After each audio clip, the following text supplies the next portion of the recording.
Hello, everyone. Seth Jones here at the Visual Arts Academy and Studio, and we are so happy that you're joining us this evening on this wonderful, beautiful, in Louisville, Kentucky, wintry, snowy, cold Saturday evening. Along with me is our master draftsman and instructor, Chad Nuss. Chad, how you doing this evening? I'm good. How are you?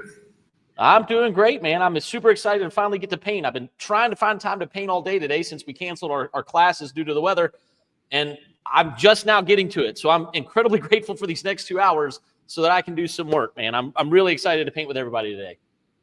Yeah, same with me. I'm pretty excited. I was looking forward to classes today, but because of the weather and all of that, we totally get it. Want to keep everyone safe, but I'm glad we could get together and do some drawing today for sure. So if this is your first time joining us, we're the Visual Arts Academy and Studio out of Louisville, Kentucky. And what we like to do for 2 hours is we like to just chat, talk, discuss techniques, theoretical art history even, while we're doing some work on our individual pieces here. And what I'm working on is a 30 by 40 oil painting portrait of my daughter, the transition between childhood and adolescence. And Chad, I think you've got something you haven't shown anybody yet today. What are you working on?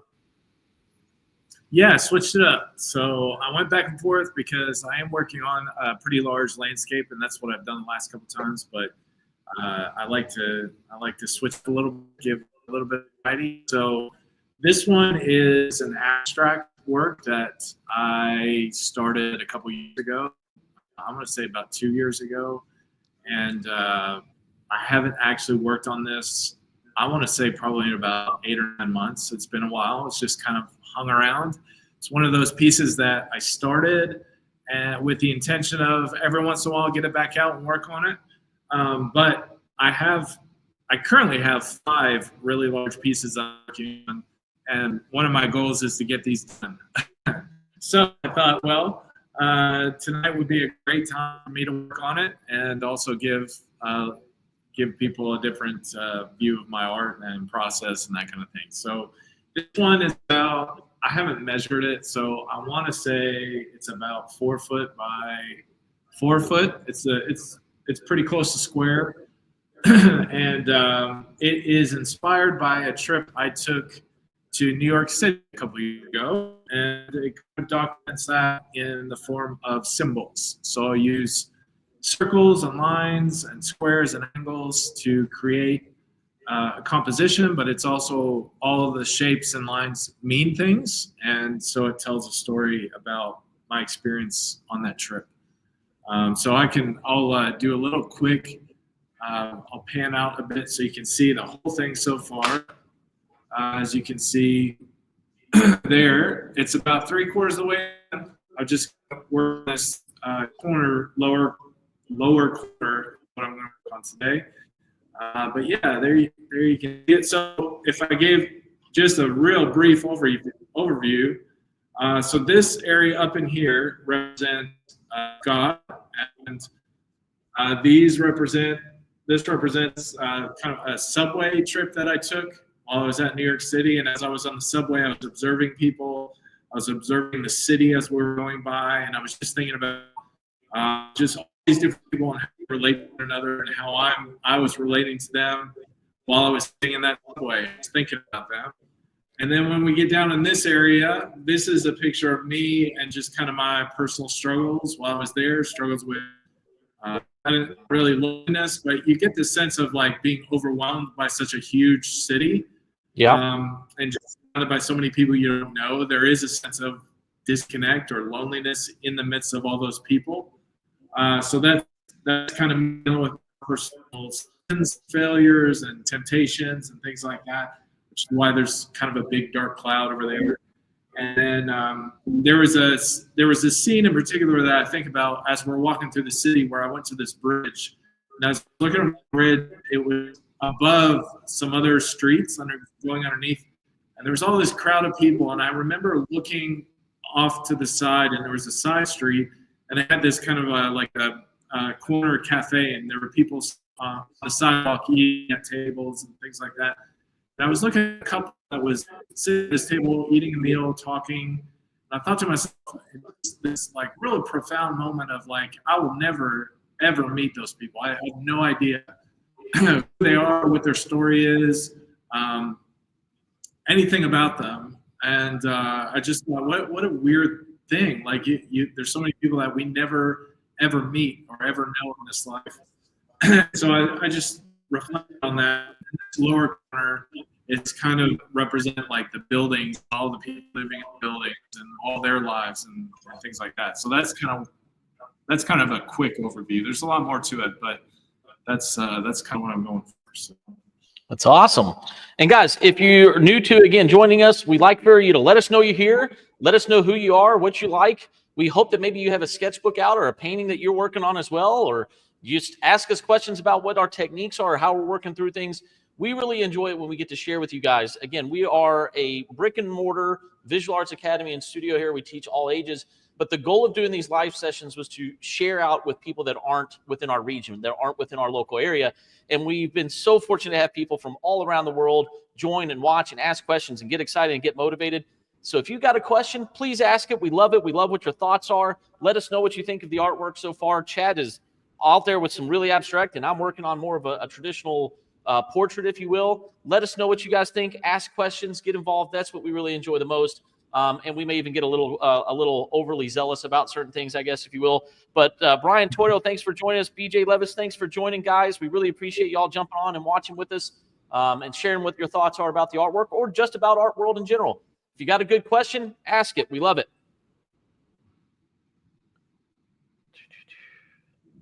And I'm going to see if I can get this sweater done today, Chad. I think with this arm here and the speed that we've been working with lately, I think I might be able to get this section done. And last week I had an epiphany about this, and some of you guys may or may not have watched in the past. I've been incredibly intimidated by this sweater because it's such a focal point and it has all these beautiful flutes in it. But after stepping back and looking at this piece for a number of times, a number of days over the last week and a half or so, one of the things that I realized, and if you guys can kind of see this here, this painting already has a tremendous amount of heavy texture. You have the pants that are heavy texture. You got the wood floor that are heavy texture. You got the leather couch. You've got all these really strong verticals already in the pants and in the door jamb and the molding. And so as I was looking at it, and I was looking at the chiaroscuro, that's basically the lights and darks, the shading, the sculpting, if you will, of these values. I think, Chad, I've decided I'm not going to put the flutes on the sweater. I'm not going to put those vertical lines in, because I feel like it's almost too much. It's almost too distracting, right? So I'm going to make a creative decision to just let it be this soft pastel pink that it's going to end up being without the flutes. And personally, I think that's a good choice. Yeah, I remember us talking about that, and I definitely agree. I think all those vertical lines will just be too much, especially when she's leaning up a door, kind of a door corner or I want to say doorstop, but that's not what I'm trying to think of. The door jam. Yeah, door jam. There it is. Yeah, and it's already got a lot of verticals. So I think if you put even more vertical lines, then it's just going to be overwhelming. And you said before, it's almost like a green screen in movies, where the person disappears. Yep. Behind the background. And so if you put all those verticals, I think all that texture is going to blend with the texture in the background, and she's not really going to stand out. So I think the contrast, not only of her tones, but also of the texture, is really going to make her pop against that background. So I think that's a great idea. Well, and some of you may be thinking, and maybe you're not, and thank you, Chad, for that. I hope I'm making the right decision. Again, if I do it and I don't like it, I can go back and I can put the flutes back in, right? So I can add those in if I want to once I get there. But some of you may be saying, well, what does your reference look like? Aren't you following the reference? And yes, I did take this photo of my daughter, and I absolutely love the photo. But again, the photo is one thing, right? The photo is the photo itself, but it's just a reference for me. And one of my great mentors that I learned a tremendous amount from in a very short amount of time was Jorge Alvarez. And he would always yell at me and tell me, not yell at me, but he would always tell me, you've got to be better than your reference. You are the artist. If you want a photograph, take a photograph, but you're using it as a tool to be a painter. And so some people go, oh, well, that's not photorealistic. You're right. It's probably not. It's not exactly like my reference, but I'm the artist. I get to make that decision whether or not I think it's working for my composition. So I always remember Alvarez, hearing him in my ear saying, be better than your reference. Be better than your reference. Don't be stuck to your reference. And Chad, I think that's a really good point for young artists or even veteran artists is don't feel like you're stuck by that reference all the time. You are the creator. You get to decide what's what. And I think that in this case, it's probably a good decision. Wyatt, thanks for joining us, bud. Hope you're enjoying watching. Ask questions. Let us know you're here, guys. We love it as the discussions get going. But yeah, I've decided I'm going to keep it this flat shirt without the striping in it or without the ridges in it. But then again, I may work through it and see, you know what, man, I really should put those back in. So we'll see where this goes over the next 2 hours. Yeah, it's a point that you were making about reference, and I recently ran into that. We talked a little bit about this. I had this picture of a room that I was going to draw, or that I did draw, and as I was drawing it, in the graphic, great, just the tones all work together and everything. But when I went to go draw it, as I was working with the color, I was doing it in pastel, and for whatever reason, it just was not working very well. In fact, so frustrating and discouraging. I almost gave up the picture. And I just remember at one point thinking to myself, like, okay, if I mess this picture up, who cares? I've already gotten to that point where I don't like where it is right now. So it's either I can start over, I can trash it, I can do something else or whatever. I thought, well, I'll just take this time and experiment. And if something great comes out of it, awesome. If not, it doesn't matter because I don't really like this picture at this point. It was really frustrating because I really wanted to do a really good job on this. As you and I have talked, I don't work with a lot of color, and that's something I've kind of a personal goal of mine is to get into more color and work on color theory and those kind of things. And just working with pastel has really been helpful since I really love charcoal, and I thought, well, I'll try some pastel, and I've really kind of fell in love with pastel. So I was working on this pastel drawing. So all that to say, when the photograph had the room had white walls, just like a normal room, but the bed was this nice, like pale blue. The carpet was brown. The color, the wood was kind of orange. So like those colors were really working well together. And I just felt like with the way that the light was hitting everything, there was kind of a bluish tone to the walls. So I thought, man, this is really going to work. But when I went to draw it just was really boring. Like it was just really flat, really gray, really monotone. And I wanted it to be something more than that. So I departed from my reference and I just started putting yellow on the walls, partly because one of my influences is Go. I love his artwork. And I thought, I'm going to go bold with the colors. So I'm just going to put yellow on the wall and just see what happens. And it worked. It ended up being really awesome. Like I was really, really happy with it turned out. But it's because I departed from my reference. I used the reference to set up the scene and the composition and for me to measure the room, make sure it all looked as it should. But then I departed from it because you're the artist, so you get to decide. And one of the things that I'm learning as an artist, always learning as an artist, is that it's more than just recreating photographs. It's also about telling a story. It's your personal imprint on the picture. And so the reference can be a real a burden to you if you're just chained to it. Now, if you're going for hyper-realism, sure, use a reference. But I think it just depends on what your goal is. And I think what you and I are talking about is more about, yes, the reference is helpful. Yes, use a reference as much as you need. At the end of the day, as an artist, you're trying to put out there your own story, your own imprint on the world. And sometimes you need to depart from the reference to do that. Yep, I would agree. But I think, again, I think it goes back to what you had just kind of mentioned. What is it that you're trying to achieve, right? I think you and I have talked a lot about how like some of those photorealistic artists, I'm blown away by their technique and their ability to replicate that.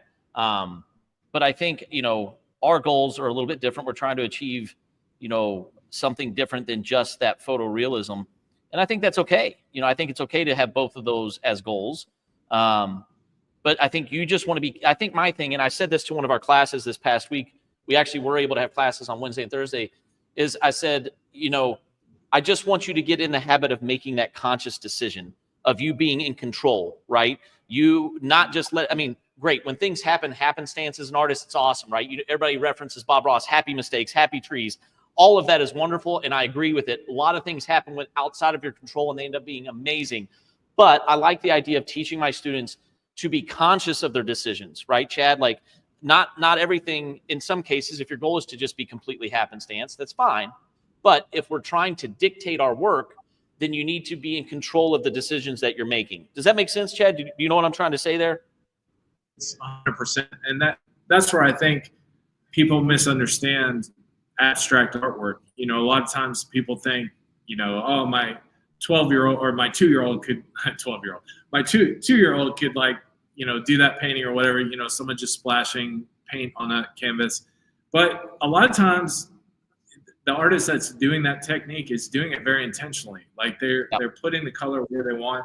They have an idea where they're going. Sometimes it is total chance, you know, no doubt. But for the most part, like, you're still making compositional and color choices and all these very high-end technical choices, even in something that looks very, very random. And so, yeah, it's exactly that. It's being intentional with your choices, doing things on purpose. And yeah, like you said, every once in a while you're going to get a random, you know, brush stroke or color is going to drip a certain way. You're going to love it. But for the most part, you know, you want to be in control of that painting. You want to put things where you want them, where they should be.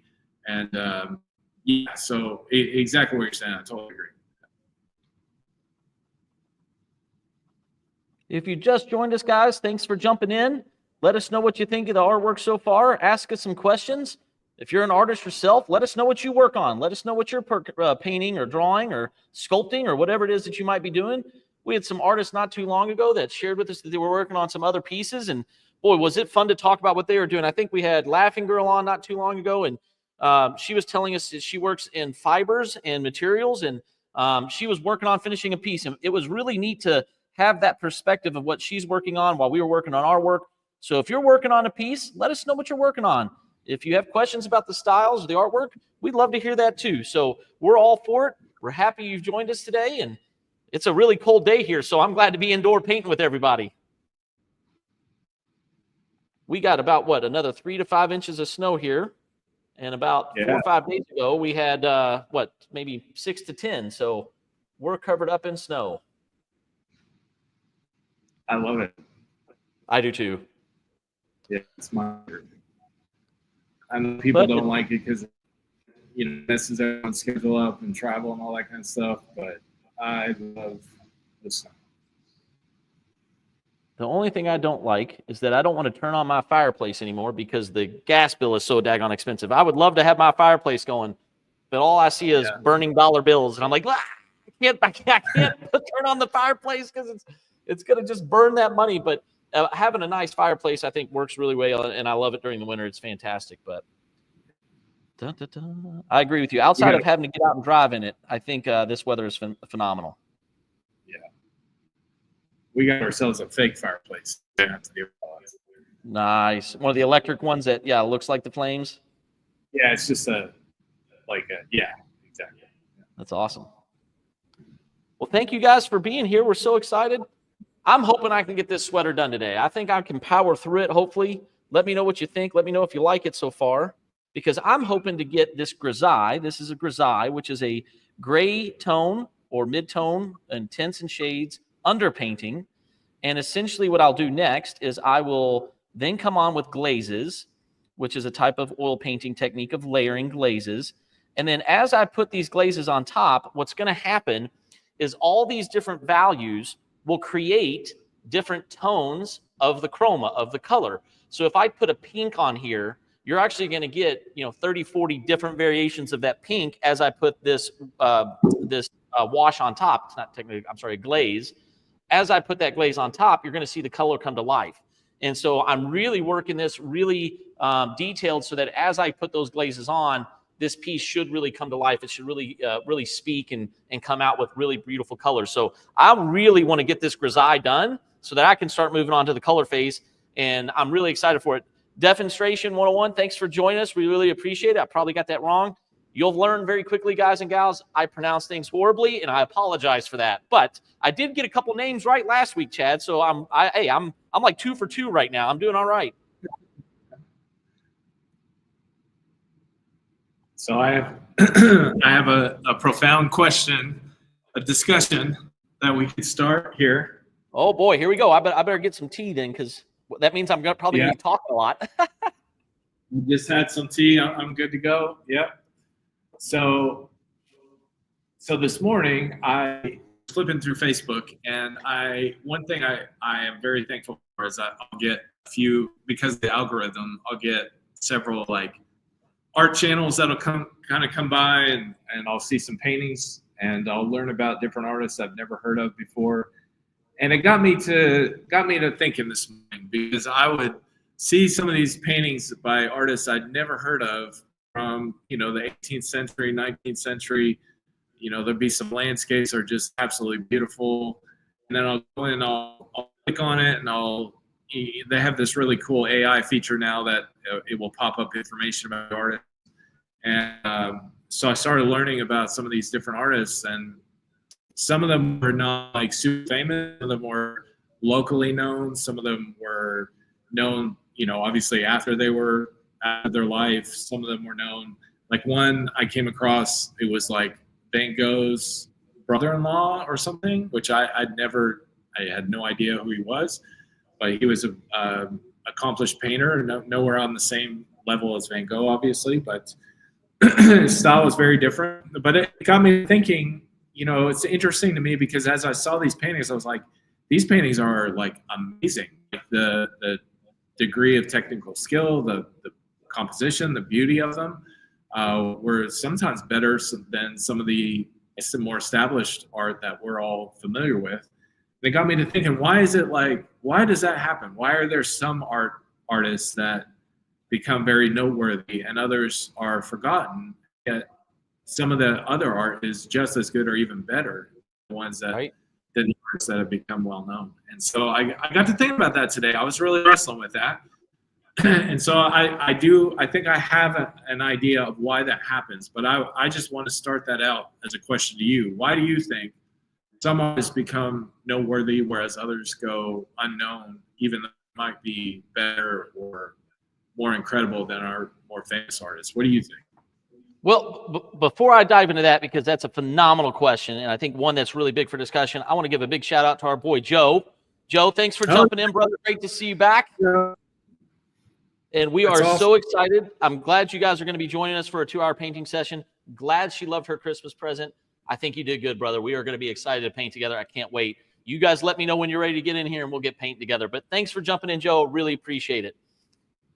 Chad, anything? I'm sorry, I didn't mean to cut you off there if you were saying anything. You're good. That was just my opening question was just what I said. Why do you think some artists become noteworthy in history and then others are never known yet could be just as good or even better than the more famous ones? Well, I think so. I guess me personally, I think it's a combination of a multitude of things, right? I think that there are in any given time in society, there are those who help dictate standards, right? We talk about the academic world. We talk about galleries and gallery owners and art buyers, professors and influencers, and even industry, right? Certain industries help dictate what art is good and what art isn't good, so to speak. But I think, some of it's happenstance. Some people are really great at being born in a part of the country or a world where they get exposed. If you live in a small town, a small village, your exposure may not be what it is. Some of it could just be the fact that they're a great self-promoter, right? Some people are just phenomenal, great self-promoters, whether the artwork is good or not. Some people just have the gift to talk and communicate and sell their work and get it out there, and then that becomes famous. But I also think that something that is often overlooked, at least in my opinion, and we talk a lot about this, Chad, about people being revered after they die as an artist, right? That's something that pretty much everybody knows or thinks is common. I do think that collectors are buying more and more art from contemporary living artists. But here's the challenge, right? It's an old school philosophy of supply and demand. If an artist creates 1,000 pieces in their lifetime, there's only 1,000 pieces that exist. So at some point, there are no more works by that individual. It's done. There's only that 1,000. That's all there's ever going to be, right? Whereas if you're a living artist, you don't know the longevity of that artist or how many they're going to complete over that period of time. So inherently, the value of a deceased artist is greater due to supply and demand. Now, that doesn't mean who got to be famous and who didn't get to be famous. I think a lot of times the famous individuals in history that weren't appreciated at their time were so progressive and so forward thinking that it takes the general population time to catch up, if that makes sense. So whether it's circumstance that you're born in a small area, or you have exposure, or you have the gift of gab, or self-promotion, or anything like that, a lot of it is when does that happen for you, right? Does that happen at an earlier stage as an artist? Does it happen at a medium or a later stage in your life? Or does it not happen at all, right? I mean, we don't get to dictate who becomes, famous and who doesn't, but there's some phenomenal, varieties, if you will, of who gets to be known and who doesn't. So I don't think there's one singular thing that happens for that. I think it's a combination of a lot of things. But I love Susanna's comment here. She goes, Chad, I think it's true in all aspects of life. And I happen to agree with her. I think she's spot on there. Yeah. It's like, why does one musician become famous over another? Why does, a writer, there's many writers that love to write poetry. I mean, think of this. I personally think poetry is kind of diminished recently, right? When's the last great poet that we've heard of? That is a common known name, if that makes sense, Chad. I know there's phenomenal poets out there. If you're a poet, listen to me. I know that there's so many beautiful poets that exist in this world today, but who's the contemporary that is so well known that every average household knows it? Yeah, I can't think of any. I can't think of any. I mean, I'm not a reader of poetry. There are a couple poets that I have read, but so I think as I was thinking about this today, I think the thing that I kind of landed on was that certain artists stand out because what they're doing is so unique from others that that also is a factor. I don't think it's the only factor for all the things that you said. But, I think, for example, I see a lot of artists that come across my Facebook feed from like the 19th century, and it's a lot of landscapes. And I look at them and I think these are all beautiful, but there's 1,000 of these. And so it's like, it's just your preference. Well, I like this guy, I like this guy, I like this girl, whatever. And they're all very similar. But then you have someone like Van Gogh that comes along, and his landscapes are so wildly different than any other of the landscapes of that time that he's just automatically stopped. Now, during his lifetime, he didn't, but for the most part, like you said, it takes a little while sometimes for people to catch on. But, I sit there and I think of someone like David Hockney, for example, that he also came across my Facebook feed.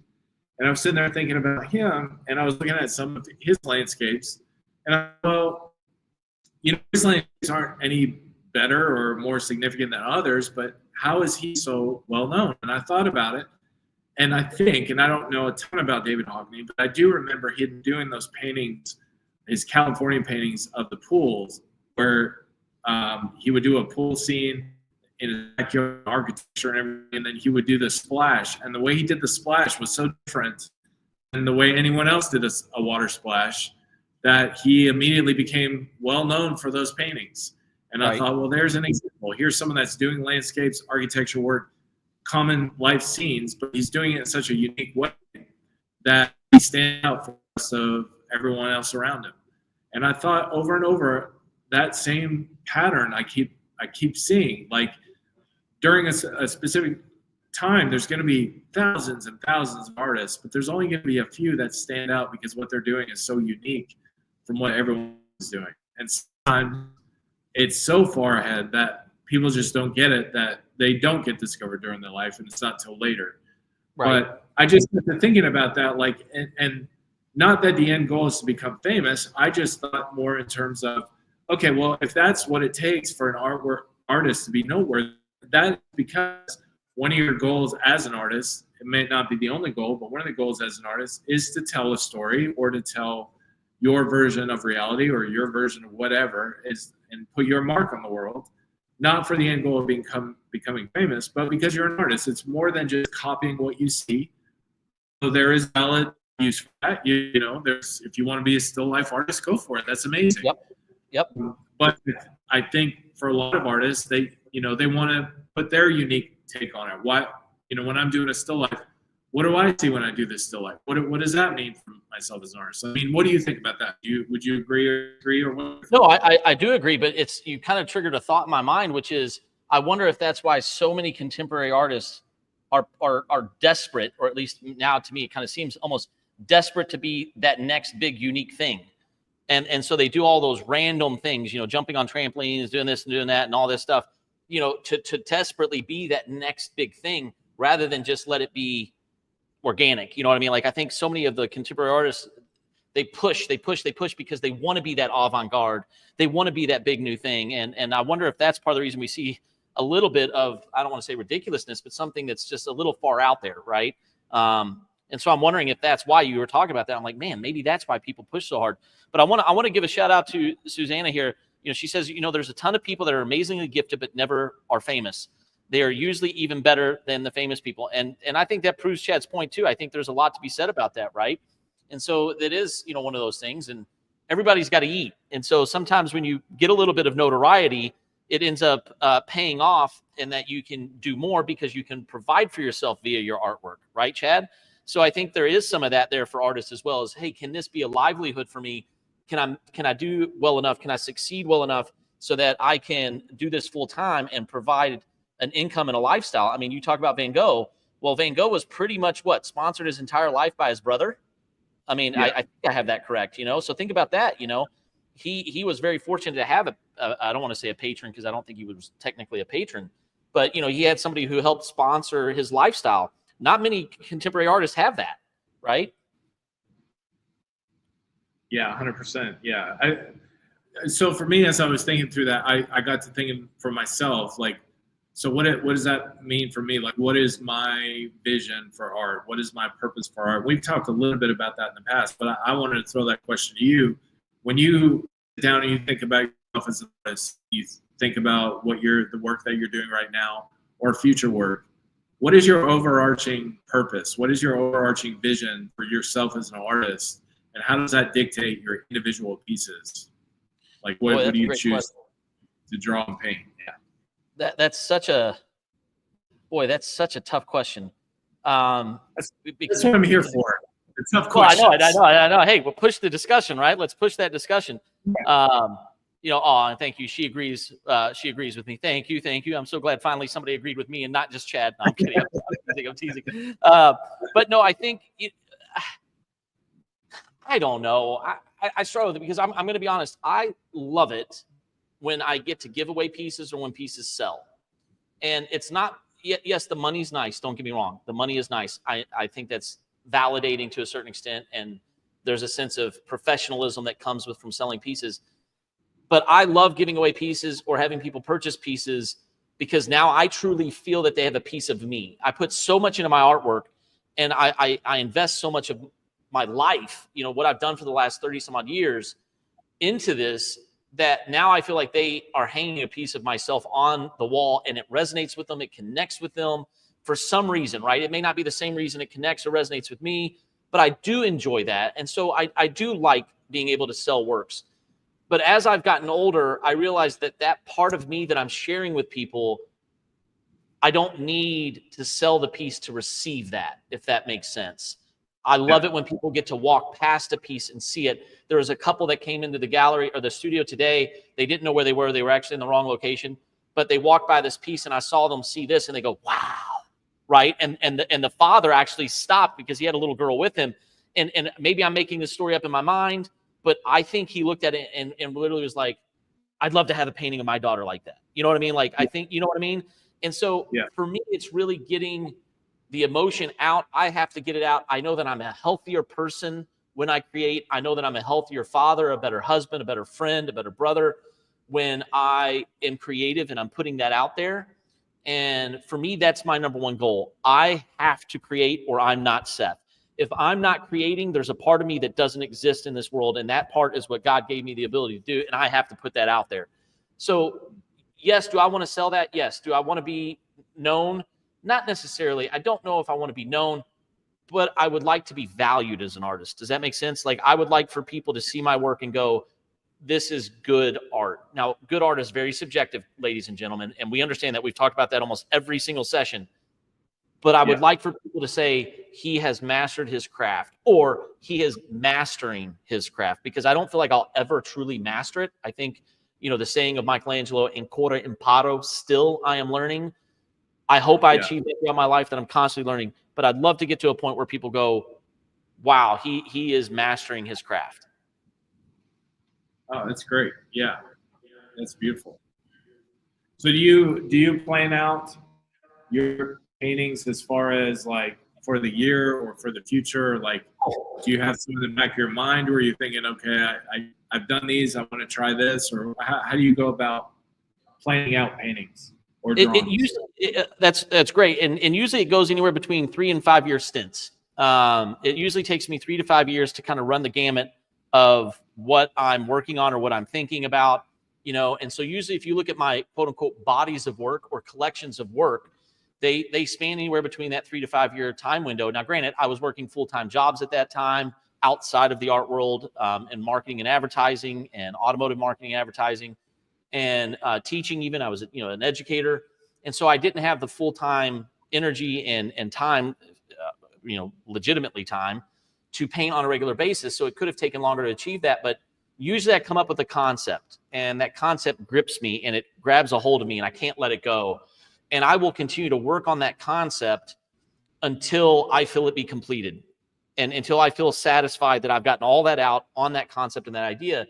And so when I was finishing the My Old Kentucky Home series, which was a tribute to returning to Kentucky, a tribute to my grandmother and being raised and born here and then raising my family here, I got to the completion of My Old Kentucky Home and I felt complete with it. I felt very satisfied with it. But over the last 6 months of completing that series, I had taken 2 pictures of my daughters, and it felt very much of a combination of like Norman Rockwell and kind of Americana, like, this is my family in the 2020s. This is them at these stages of life. This is the girls at 7 and at 10. And I just absolutely loved capturing that. And it's a big stage of my life as well, opening up the Art Academy and studio, right? It's a big change to do this. And so for me, I'm like, I want to document these stages of our lives. And I have now, since those 2 pictures, I have about 5 other pictures of moments, being at my, my best friend and, my brother and at his groom's party. And it was just an amazing, fun time, just all of us together. And the picture itself looks like a painting to me, Chad, So I halfway through a series, I kind of start thinking about the next series. And then that kind of starts growing and coming into fruition and coming to foundation and doing all these things. And so it's something that I just kind of let it breathe and see where it goes and what happens with that. And so I don't know. I guess I'm very fortunate that most of these just kind of come to me, if that makes sense. And I feel very fortunate and blessed that creativity happens. Oh, that's awesome. And then once you have an idea, what's your next step? Like, do you do thumbnails? Do you do smaller studies, or do you just go for it? Well, I mean, so I'm a little strange, I guess. I do the painting in my head probably 100 times before I ever actually sit down and draw it. These ideas live and breathe in my mind, and I typically don't let them go. And so my wife laughs all the time. She's like, how many paintings are you working on in there? And I'm like, all of them. I think through them very heavily in my mind, and it depends on what I'm doing, because sometimes I will do sketches, or I'll do thumbnails, or I'll do layouts, I'll do practices, or sometimes I've done it so many variations in my mind that I know exactly what I want and I just go for it. And I've already worked it through, and people are like, really? You really kind of work that way? And the answer is yes, I really do think through it in my head. And it's the same with my novels and my comics. I end up writing a chapter in my head before I ever sit down to type it, right? I've already written it out. I've already done all that. So my process is very internal, very mental, if you will. And I have wanted to work on being better at doing studies and practices, because I truly believe that those will help me become a much more refined artist. It'll help me become more finished, if you will. But then again, sometimes I'm like, I love the energy that just comes from just going to it, just going straight into it and going through it.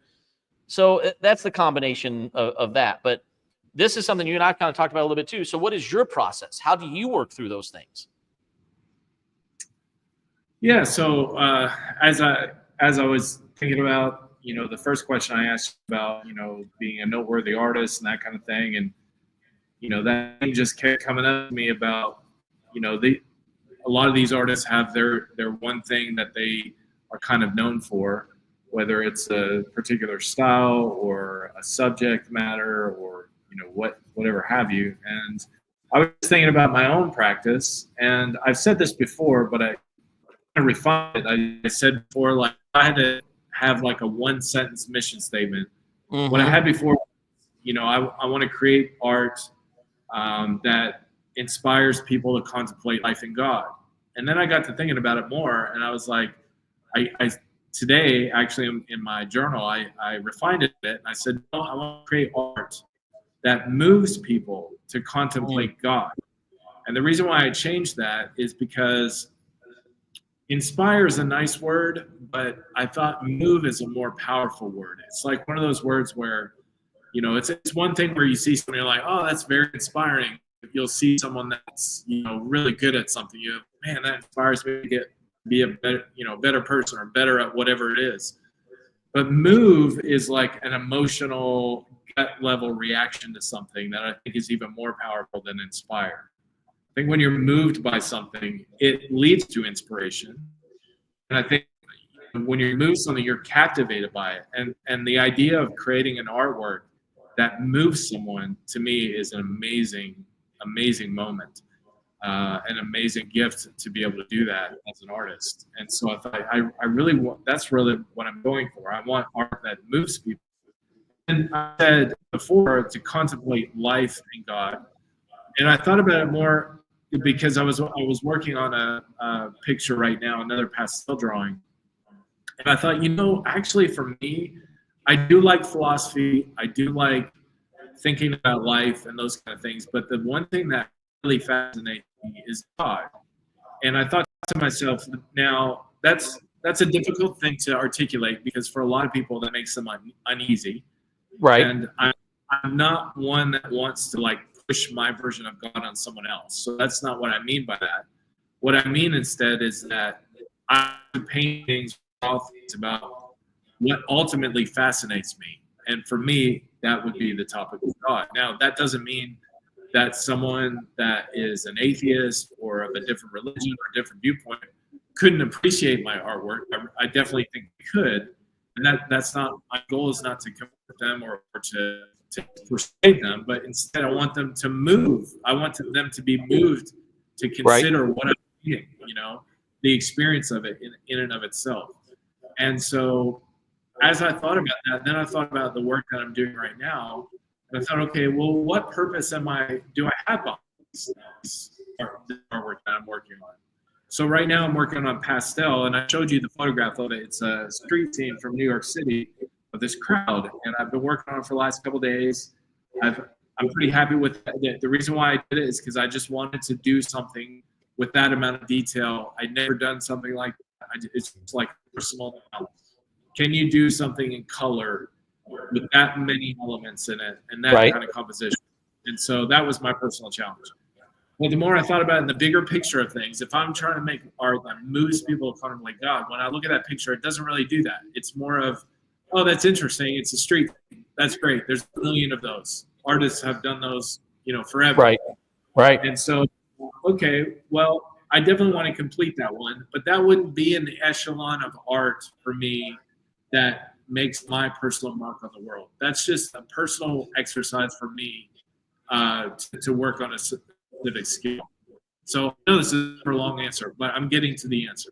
So I think in terms of, okay, I have those kind of arts that I'll do as like personal goals to work on a certain skill. But then I have bigger picture artwork. So I think of kind of the 5 big ones that I'm working on right now within that kind of mission statement. So I've got that landscape that I'm working on, apocalyptic landscape. The whole point of that is for someone, because there'll be these tiny figures surrounded by this environment that's just collapsing in on themselves. And I think, how many of us have felt that? Our world is falling apart. What is that feeling about? What's that like to be in that situation? And and in those moments, it forces you to really consider, what do you believe? 100%. about life, about who you are.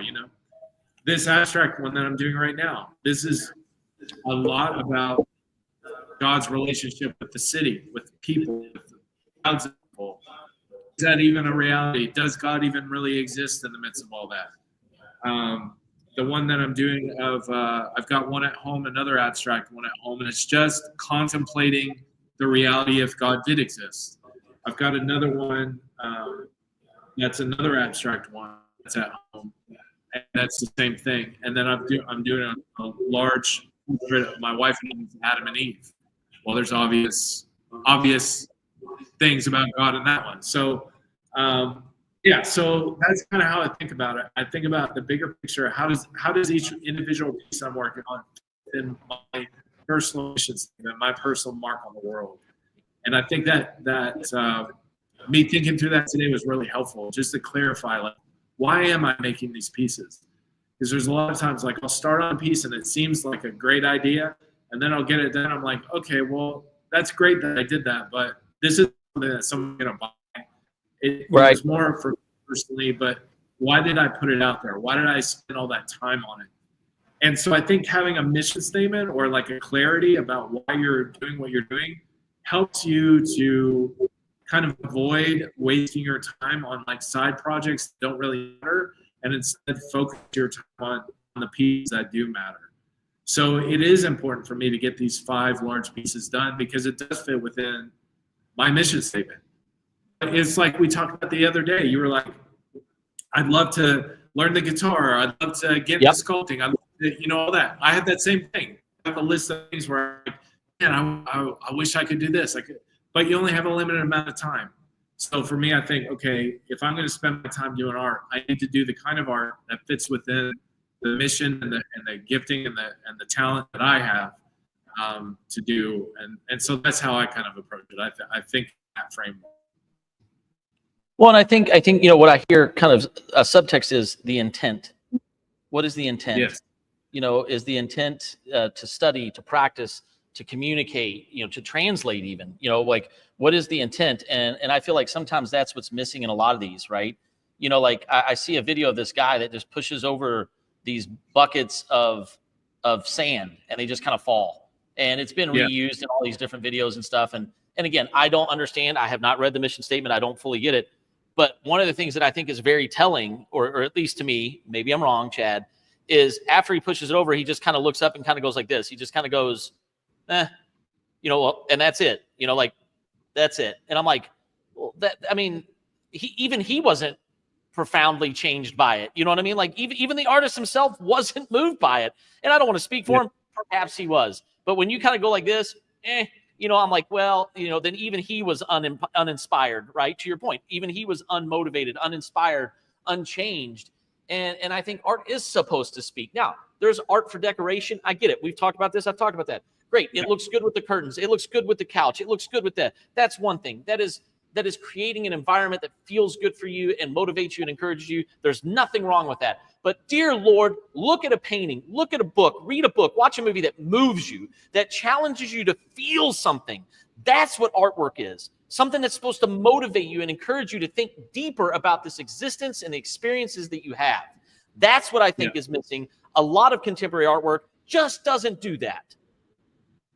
Yeah, I think a lot of contemporary artwork is being influenced by the world, which is very postmodern, very relies on a lot of like haphazardness or banality, I guess you could say, if you want to use fancy words. But like, I think of that artwork that you're talking about where he just pushes over the buckets, just shrugs it off. I think that's what he's going for, is this idea of like nothing means anything, who cares, there's nothing really of value. And for me, that's not moving. That's depressing. That's right. That's and you know what? For someone else, they might think that's the most amazing artwork ever, and that's fine. Go do that. That's your style. That's fine. Me, I don't. It's not my preference. So I'd much rather it be like there are some artwork like you stand in front of and you just could stare at it for hours and hours and hours because there's just something about it. It like transports you to a different world. And I love that. It's like reading a book. You can read a book and you feel like you're in a different time. You're in a different place. artwork, paintings and drawings can do the same thing, where you're looking at it and it's like brings you to a different place or makes you think about something you never considered before, or whatever it is. And there's just something about that.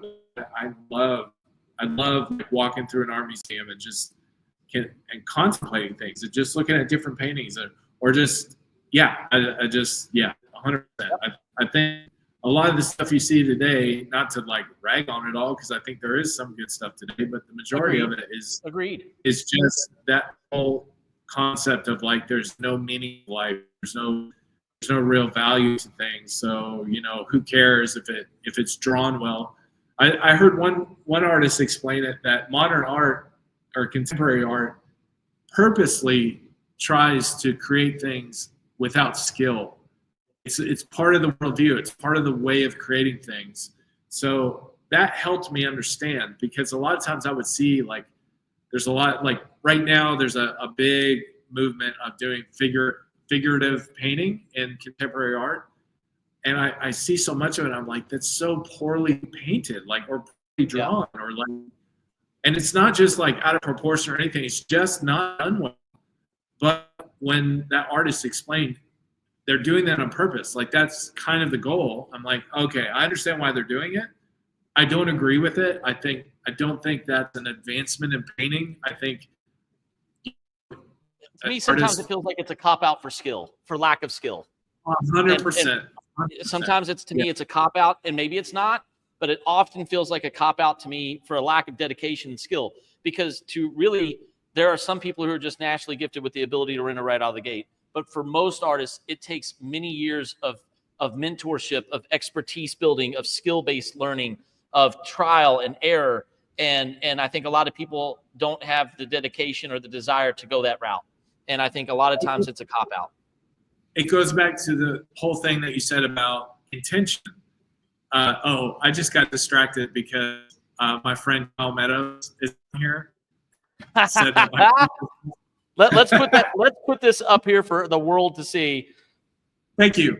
Yes, Thank you, Kyle. yes. The beard is epic, and it's even more epic on camera. That is so funny. It's so funny. I was actually thinking about the last couple of days because I thought, man, I should probably. I really want to go to like a barber and get it like nice and trimmed and everything, not cut off, but just like trimmed. And then this morning I was like, I kind of like it kind of wild and scraggly a little bit. I mean, I don't want it to get like crazy, but either way. So I appreciate it, Kyle. Thank you very much. That is awesome. Going back to it, we do have a comment on Instagram. They said, this is exactly how I feel about music as well, or two. So they're having that same kind of feeling about the music industry, right? It's a lack of talent or skill. It's like all these mumble rappers or these lyricists who are just, spouting off ridiculousness. I mean, I think it is. I think I agree with that comment that was made. It seems to be a scapegoat for a lack of effort or skill. And I'm not saying that it doesn't take skill to do some of those things. I get it. Look, I can't carry a note, right? I mean, nobody wants to hear me sing, trust me. But at the same time, I'm not presenting myself as a musician, if that makes sense. I'm not parading myself around as a lyricist or a composer. And I think that's the challenge, and I think it's funny because oftentimes a lot of the people that do have phenomenal skill, they suffer from imposter syndrome. Whereas these other individuals that aren't worried about it, they just go right along with it and feel like they're running right along. Yeah, I think it goes back to the discussion we had about being intentional, because I think about someone like Picasso, who by the age of, in his early teen years, could paint classically better than most anyone can in their whole entire lifetime. And he ended up going a different route, and obviously a huge artist during the Cubist movement and all of that. But you look at his art, and some people would say, oh, that kind of artwork is so easy to do, or my kid could do, or what, whatever. You hear all the arguments. But I think for him, it's like he was very intentional with what he was doing. He was intentional with his color choice, intentional with all of those things. It's different for him having the skill and making the intentional decision to work in a more abstract manner. It's different when someone doesn't have the skill, and in order to hijack or bypass that, they'll just do some kind of abstract thing, random thing, and say, hey, look how profound that is. It's like, you're just doing that because you don't want to spend the 30 years it takes to actually learn how to paint, draw in a classical way. I sit here and think even this abstract work that I'm working on, someone may look at that and say, well, I see a bunch of circles. You're just coloring in circles. How difficult that is that? You're right. It's not difficult. However, the entire composition is difficult. There's a lot going on in this picture that I've got to keep into consideration when it comes to using tone, composition, line, angles, all of those things.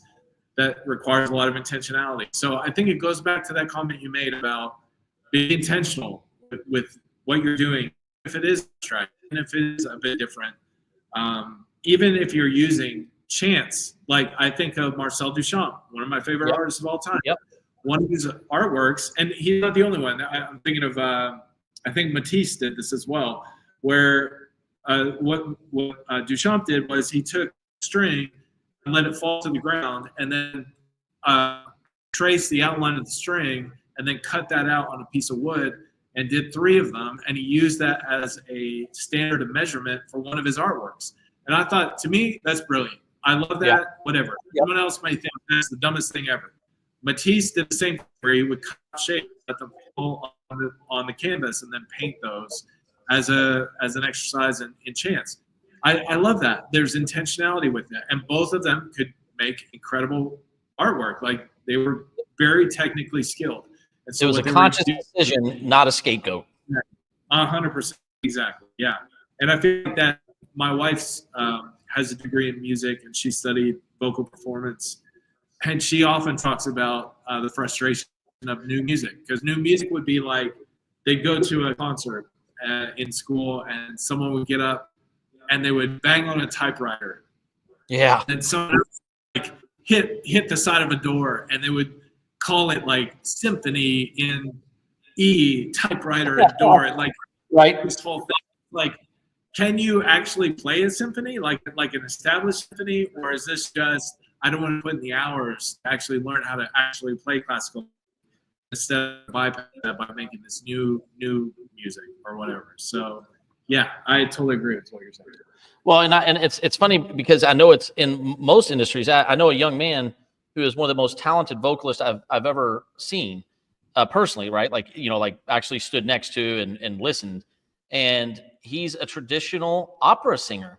And I remember thinking, here's a young man who's 19, 20 years old, and he's going almost to one of the oldest, well, I guess it's not the oldest, but a very old form of vocalization, right? And I'm like, where does that fit in our contemporary world? Where does that fit in our contemporary world?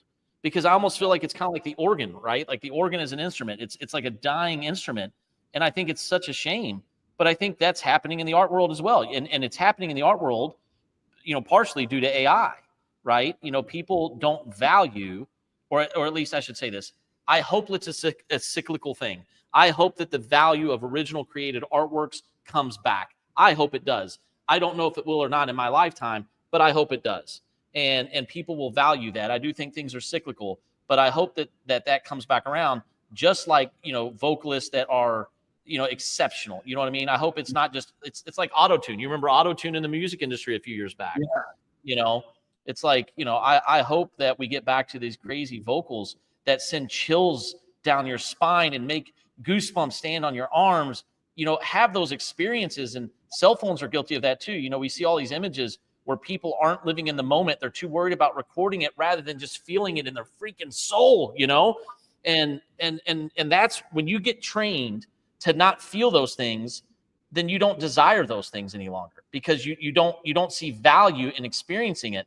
And I sure hope that we get back to that as a society, where we value having your, hair stand on end because of the guttural sound that somebody's producing out of their throat or out of their, this voice that they have that's just stunning, or the marks of a paintbrush on a canvas or a pencil on a piece of paper or a sculpture. I want us as a society to get back to that. And I really hope we do.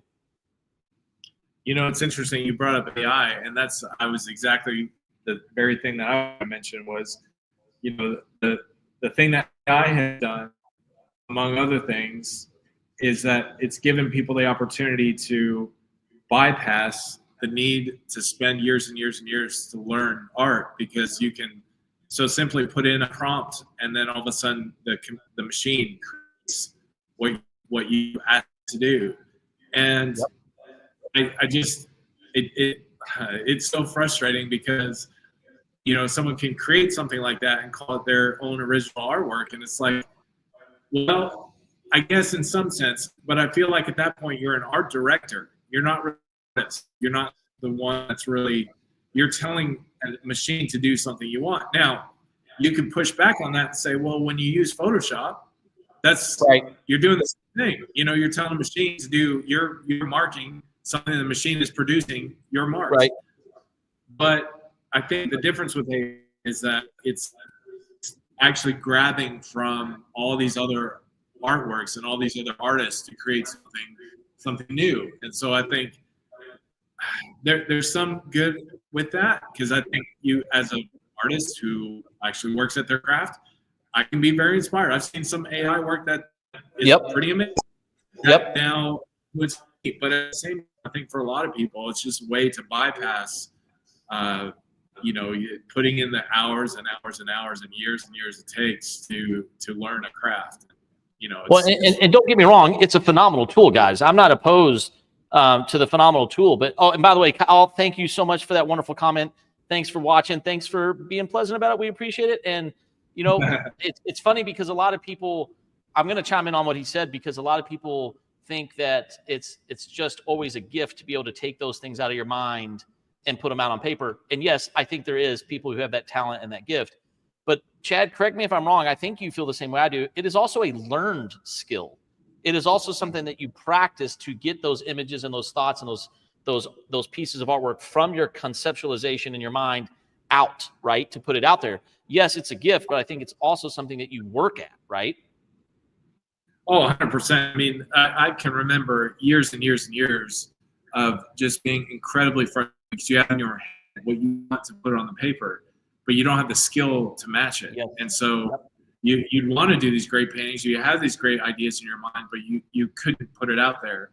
And as time has gone by, and for me, as I've worked on my craft and been able to do more and been more flexible over time, there is a joy of being able to put something down. But it's very difficult. It takes years and years and years. It's just like anything else. Like, whether you're cooking or whether you're singing or acting, whatever it is, like, you have in your mind what you want to happen on the plate or on the stage or on the album or whatever it is. But it really takes it takes a mastery of what you're doing to get to that point where you can translate what's in your head out into the world.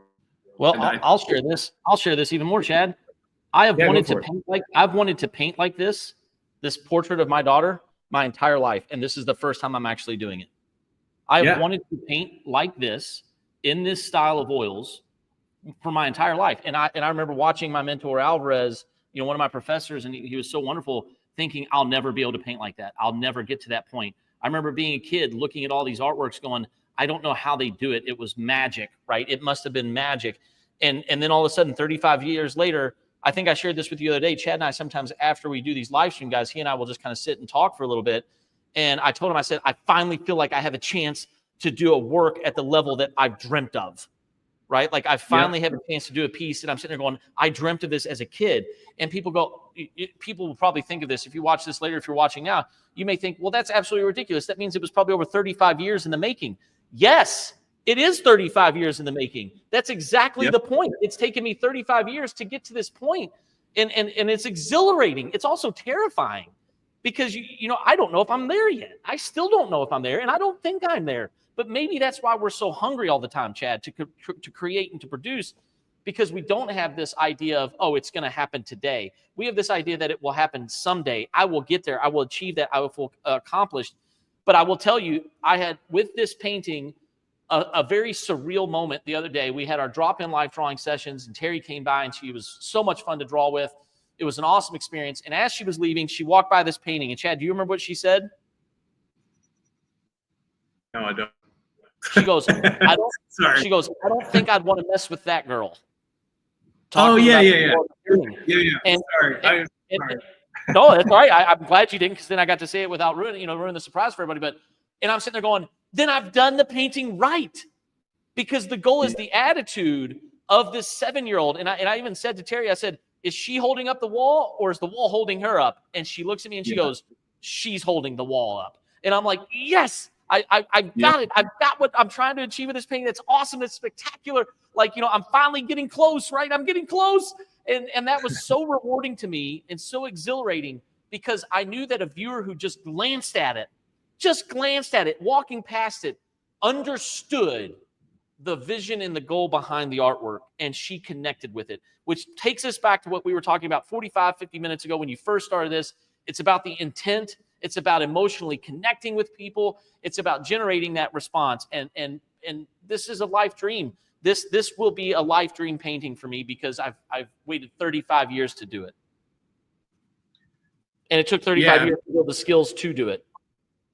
Yeah, 100%. And, it's funny, we're talking about this because one of the things, as we're going to this new 8 weeks of teaching classes, one of the first things that I tell the students now is that hard work the result of hard work is the fun.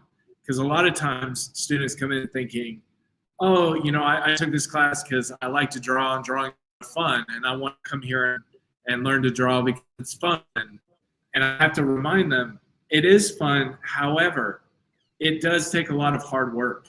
Yep. And the more hard work you put in, the more fun drawing becomes, because you have the freedom and the flexibility to do things that you have in your head that you want to do. If you can't do those, if you don't have the ability, then drawing becomes frustrating. It becomes grueling, because you have in your mind what you want. You try and go to the paper and it just doesn't work. How many times have you seen young students or artists give up because they're like, it's just the other day I told you, I was about ready to give up on my pastel drawing, because I was like, the colors are not working. It's just not doing what it should do. And I even remember thinking to myself, this is why I don't do color, because every time I try and do color, it gets messed up. I don't understand color. I'll just stick to black and white. And it's because I'm not putting the hours with color that I have with black and white. Yep. And so I felt that wall of frustration. Whereas with the black and white, I have a lot of freedom, because I've worked in pencil all my life. And so it becomes a lot more natural. And so it just goes back to what you said. And it's the same thing I tell students, like, if you want to have true fun and freedom in drawing or painting, it comes at on the other end of a lot of hard work, getting to the point where you have mastery over your tools and over your skill, that you can do the things that you see in your head and that you want to do and that you're intentional to do. I love hearing our instructor spitting truth right now. It's absolutely amazing. And one of the things I want to give you credit for is you almost defeated yourself. You were almost your own worst enemy, right? Like you almost convinced yourself that you should stop going because it's not living up to your expectations. And yet you ended up completing a work that you wouldn't have even fathomed beforehand, right? You persevered. We talked about this 2 or 3 times ago. You have to persevere often, because it doesn't feel good all the time as an artist. It doesn't feel good because you're embarrassed, or you don't feel good enough, or I'm not accomplished enough, or man, this isn't going right. But you have to push through to the other side. And I know that's like a lyric from some famous song. I know, push on through to the other side. But you have to push through that. And I'm so proud of you. I mean, just even as a contemporary of you as an artist, for not giving into that self-negative talk, right? Because it's so easy to give into that self-negative talk. And I'm guilty of that all the time. But you wouldn't have pushed through. And then what happens is now you're able to take the next step forward. Now you're able to progress down your path of color mastery. Now you're able to progress forward in your decision-making and choices of your color theory. But if you wouldn't have persevered through it, you would have taken 3 steps back, because it would have taken you another 4 or 5 attempts to get to where you did.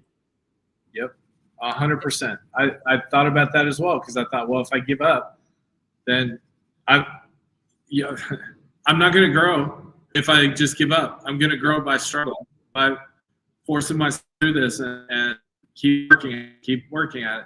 It's the same with learning to draw. Like to figure out, I remember the hours and hours and hours I sat at the kitchen table when I was in middle school and high school and college, just constantly trying to learn how to draw the figure. Now for me, the figure, this sounds like brag, and I don't mean it this way, but that figure is very easy because I've done it for years and years and years. I could just do it, and it's because I spent the hours and hours doing it. But I can't tell you the countless hours of frustration trying to figure out the proportions of a human figure, trying to figure out foreshortening, trying to figure out just all the anatomy and everything. It's mind bending how many hours it takes to do that. Yep. But on the other end of that, after decades of doing it, there's a freedom and joy that comes with the hard work, and which goes back to the whole about being intentional. Absolutely. So my kind of saying that, I don't know if I'm the first to say it or not, but and it doesn't really matter because it's something that is common. It's essentially what you're saying. But as a coach, I kind of coined this. As a teacher, I would always say this to my athletes and my students. In fact, I think I've said it to a couple of young female students here that are athletes and artists, and I think hopefully it resonated with them, which is this: hard work always pays off. Maybe not how you think it should, maybe not when you think it should, but your hard work always pays off in some fashion. Just maybe not what you thought it was going to pay off with, or how, or when. And I think that's something you have to convince yourself that no matter what the result is, if it's not that pay increase, if it's not that promotion, or if it's not the completed artwork, or if it's not a new personal record or a PR, in athletics, or if it's not the game-winning drive or the home run, your hard work always pays off for you personally somehow. Hard work is never a negative, ever. Now, can you overwork? Yes, I believe that. But hard work always pays off in some fashion. Yeah, and that's where you have to hold other people's critique lightly. I mean, you do want to take people's critique, use it for all it's worth, and sometimes we need critique, sometimes we need correction. But a lot of times when, especially if someone doesn't know you and they're critiquing your work, they don't see the hours and hours and hours that you put into something, and they don't see the little lessons that you learned as a result of it. That work of art may have resulted in that not what you intended, didn't like it, whatever. But to your point, all hard work, elicits some kind of reward. So, like, just for example, the other day when we were talking about the pastel drawing that I keep referring to, I told you, I was like, well, the one thing I discovered, one of my weaknesses is that I rely on going back to primary color. That's what I go to because that's what I feel comfortable using. So I know that's a weakness about myself now, and I would not have discovered that had I not tried it, had I not forced myself to use, had I not forced myself to do this pastel drawing color and realized, oh, yeah, I got to a place where I didn't know what to do. My answer was go with a primary. Well, now I'm seeing that's my go-to. So now for the next time when I get to a drawing, I've got to challenge myself not to use a primary. Like, try a different thing, try a different tone, whatever it takes, But I would not have learned that without the year or without the hours of investing in this particular piece and the frustration of what I thought could have been a potential failure. Absolutely. And don't get me wrong, ladies and gentlemen, it's very hard. It's absolutely a very challenging thing. It's not an easy thing to accomplish. It's not an easy thing to do, but it is something that's worth getting to. At least I believe that wholeheartedly. It is something that is absolutely worth getting to, is that sense of, self-value. I guess, is that what I'm trying to say? Maybe self-value, perhaps. I don't know if I'm saying that the way that I want to, but hopefully you understand what I'm meaning by that. Dun, dun, dun. How's the drawing coming, Chad? Pretty good? Yeah, I've got this kind of large area of, I'm just putting in a tone right now. And then I've got a lot of this out. So now it's just a matter of actually putting in the graphite. So once I finish this area, I'm feeling pretty good about it as a whole. I'll have to go back and probably add a few more details and things like that. But I'd say about 3/4 of the way done with this one. So I see myself finish this one here in the next hopefully month or two, couple weeks. I don't know, something like that. But I'm looking forward to getting this one done, because this one as I said when we first started this live, I've had sitting around for a couple years now, and I just every once in a while get it out. And my goal is to get it done. I'm feeling pretty good right now. Awesome. If you guys are just joining us, I'm Seth Jones. This is Chad Nuss. We are instructors at the Visual Arts Academy and Studio in Louisville, Kentucky. We teach everything from traditional foundational drawing all the way up to oil painting, master draftsman classes, sculpture, live drawing, figure drawing. We do the whole gamut of the traditional arts. We'd love for you to come by and see us, take a tour of our facility as well as our gallery on the second floor, or come and take a class with us. We'd love for you to be a part of this community that we've been building. We've been growing rapidly in the last 3 to 4 months, and boy, isn't it exciting. It is so exciting to have energized students, energized community. It's just been an absolute dream come true, and we want you to be a part of it, whether it's on these live sessions. If you're not close, if you have to join us remote, we're so glad that you join us. But if you are local, come by and meet us. Come talk to us. Come take a class. We'd love to share a creative journey with you, and we're so glad that you guys are joining us. It's a wonderful way to spend a Saturday evening, so thanks for being here, guys. We're going to keep working. I'm really moving along here. I feel pretty good about what I've got going on. Chad's accomplishing quite a bit, but ask us questions. Tell us what you're working on. What mediums do you like to paint in? What mediums do you like to draw in? What subject matter do you like?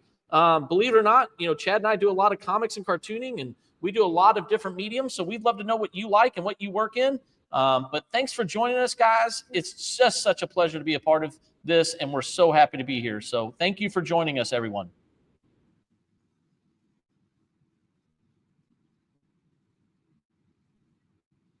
So what made you decide to continue to work on that one versus piece? Well, so I think actually you kind of made a suggestion, which he made a suggestion of maybe do that one in a more alla prima style and continue to do this one in the glazing style, which again are two different things, guys. I'll try to explain very quickly and succinctly for you. The alla prima basically just means that you're going to put your exact pigments on the canvas the way that you want in the color that you want. Whereas what I'm doing now is a very traditional Italian Renaissance style, and there's the Flemish painters and others that did it as well, not just the Italians, but this is called a grisaille, which means I'm creating my values in a black and white, or in this case, I'm using raw umber and white, and getting all of my values down on the canvas, and then I'm going to do glazes, color glazes, or chroma glazes on top, and then that's going to give me my color variation because the underpainting is going to dictate those values afterwards. And Chad kind of made the point, it would be really neat to kind of see the two different techniques taking place. So I would like to get the grisaille done on this one, so that way I can move into the chroma, the color layers, and the glazes, while at the same time working on the actual alla prima style or the full colors of this other painting that I've got on over here of my other daughter. So I'm also getting excited because I have one of my wife that I'd like to do, and I have one of our youngest daughter currently, who's 2.5, that I would like to do of that as well. So as we talked about earlier, it's getting that energy out. It's getting that series out. And I don't know where I'm going to go with it because I may do one of my mother or my siblings or my nieces and nephews. I have a very large family, so I don't know if I would get to everyone. But if I have a piece that seeks me, and it's got to capture the essence, right? This piece is so important to me because it's that moment in time for my daughter, Cora. It's a very specific emotional growth. And then the other one is of my daughter, Everly, who at 10 is, changing dramatically. And one of the things I always joke about is she always sleeps like a princess. And I was able to capture this beautiful pastel. I did not doctor. Chad, you've seen the original picture I took. I did not doctor that image. That is not a doctored image. I didn't Photoshop it. I didn't change any of the values or the chroma or the exposure. And I remember going, gosh, that's a beautiful color palette. Like that is just a beautiful color palette. So I want to achieve that color palette on that painting. And so I will move over to that one, but I really want to get this grisaille done because for me too, what'll happen, Chad, is when I get the grisaille done, I may not move into the color right away. I will stare at this painting. And as I mentioned before, I will probably paint it 20, 30 times in my mind before I actually put a brush stroke down. Right. Yeah. And the only way for me to do that, I've already done it in certain areas because they've been completed for a while now. But I want to see the whole grisaille done so that way I can really start to paint it in my mind. I can really envision it in my mind and go from there. And so I really want to focus, get this grayscale underpainting done, the grisaille done. That way I can begin to paint it in my mind before I start layering on the colors. I know that was very long-winded. I'm sorry. No, it was great. Dun, dun, dun. But I am excited. I think, the other thing that is brilliant about being able to work here up at the Academy is I'm very fortunate that I can start another canvas, right? Some people are very limited in the studio space that they have access to. And, they can really only work on one or two. I know you and I are very motivated individuals. I've worked down in an unfinished basement with no windows before. I know that you've worked in a garage, and I've worked in a closet in the past. And so you can find ways to find space to be creative. But boy, isn't it nice to have a facility like this that you can come and work in and paint in and be creative. It's a dream come true as an artist. It is amazing. Yeah. Yeah, it's amazing for me because, like you said, I do have a garage studio, and so I've got a couple works going on there. But I've been working so large lately that I'm afraid that a lot of this stuff is eventually going to have to go into storage because I have nowhere to put it. So it's nice to have a little bit of space here up in the second floor to be able to work on these large pieces. So I'm super thankful for that. Well, and it's just a fun environment too. I mean, every time I come in here, I'm reinvigorated. And your space is important, right? The space that you have, the space that you work in, I think is very important. And I'm constantly invigorated by being around other artworks. I'm invigorated by being around you and being other artists. And it's exhilarating to just, I don't know. I released a little snippet of one of our talks where I'm like, it's amazing to be part of an art community, right? To truly be a part of an art community and not just be isolated. Our co-founder Thomas has a statement, I've said it multiple times on here, where you don't have to create alone, right? You don't have to create in a vacuum. You don't have to be alone as an artist. And I think that's very valid because a lot of times you hear these concepts of, oh, you got to be a starving artist, you got to be alone. And I'm not saying that suffering doesn't produce, things like that. Okay.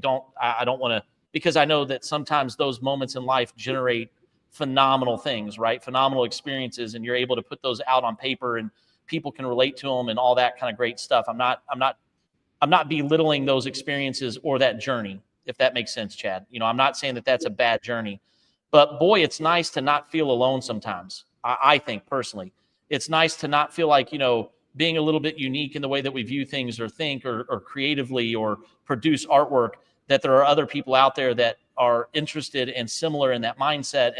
And I think there's just an immense value for that in a world that is so unbelievably connected and yet still so unbelievably disconnected. Oh yeah. And I just love the connection too, like to come in and see what you're working on. You're looking and seeing what I'm working on and what our students are working on. Like it's just a beautiful experience to do that. I do love my time where I'm in my garage studio. There's no one there. I've got headphones in. I'm in my own little world. But at the same time, I do love coming here and working on stuff, especially when people are here and they interact with you. And I'm really, really looking forward to the spring and the summer and doing some work outside while people are walking around and interacting with other people. So yeah, I love the communal aspect of art. Is I think sometimes underrated. I agree. Well, and you recently read Van Gogh's letters, correct? Yeah. And so it's funny because a lot of people think that he was just incredibly isolated, right? Some people think, well, he went insane because he couldn't get into the art world or this or that, right? But correct me if I'm wrong, but he had wonderful correspondences with other artists, right? I mean, he would write a lot of other artists. It was a different world, right? But he was not fully isolated like we tend to think, I think, in certain areas. And I think that's often forgot. Maybe I'm wrong, but I believe that. No, I mean, there were plenty of letters where he talked about visiting other artists or spending time with other artists or, even just spending time in the cafe, painting other people, drawing other people, and interacting with other people all the time. And that's where a bit of misconception with him that he's some like loner, mad genius kind of person. I think in my unofficial, uneducated view, I think he probably suffered from some kind of schizophrenia or some kind of mental issues. I definitely think those were legitimate. Just some of his letters, I remember one in particular where he talked about, the doctor would tell him of things that he did that he had no idea he was doing, because he would just not pass out, but he would phase out, and he would act like a wild, crazy person. I think some of that is a legitimate mental breakdown issues that we would probably say is something, akin to like schizophrenia, like I said. Right. But I don't think it was because he was some kind of mad genius. He just went crazy. I mean, I definitely think he was genius, but I think it was more of, he had his mental issues, but he had people around him all the time. Whether it was his brother, his sister, his sister-in-law, right? Wasn't she around quite a bit? Yeah, and he didn't get along with his parents so well, but there are spans of time where he would go live with them.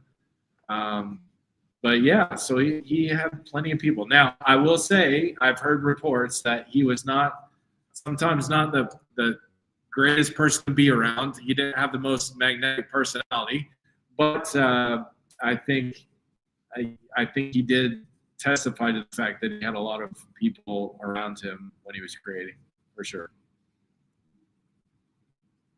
Ellie, thanks for jumping on. It's great to see you. I really appreciate you joining in on the live stream here. Hopefully you're listening in and having a good time. We've got a little bit of time left that we're going to keep working, but we're really excited. I was able to get quite a bit done here, Chad. Now I'm working on some of the hair, which honestly is incredibly challenging. My daughter has an immense amount of hair, and these individual strands are really going to make it pop, but getting these strands to kind of flow and feel good is definitely difficult. And what you often think, I think, is, or at least what I see a lot, is a lot of people forget to create the form of the hair first, right, Chad? They want to go straight into the individual strands, and they want to start detailing those out. And I think it's really helpful to remember, guys, there is volume in hair. There's an immense amount of volume that goes on to that hair. And if you forget to create that volume, your hair is going to flatten out. And so you want to remember to build that up from the ground first, but you know what I mean. Build it up from the form first, and then let that hair kind of breathe. And then you can start creating those individual strands, and those strands feel like they're sitting on top, or they're growing from a place of an origin rather than just out of nowhere. And so don't forget, guys, if you're drawing hair, start with form first, and then you can move into those other areas of depth or individual strands that add on to those layers. Yeah, I mean, that's the general principle for all art that you're doing, whether it's drawing hair or figures or animals or still life or whatever, is always start with the form.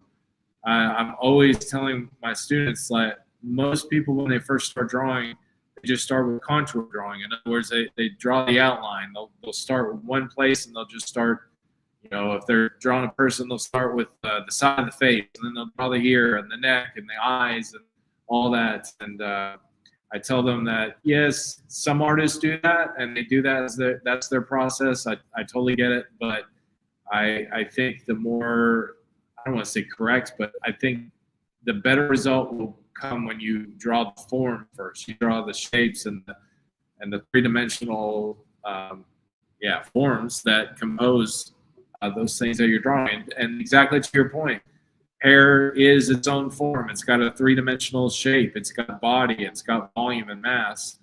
And you've got to start there, and then your last step is to put in those details like individual strands of hair, and those kind of things. So, yeah, that's exactly right.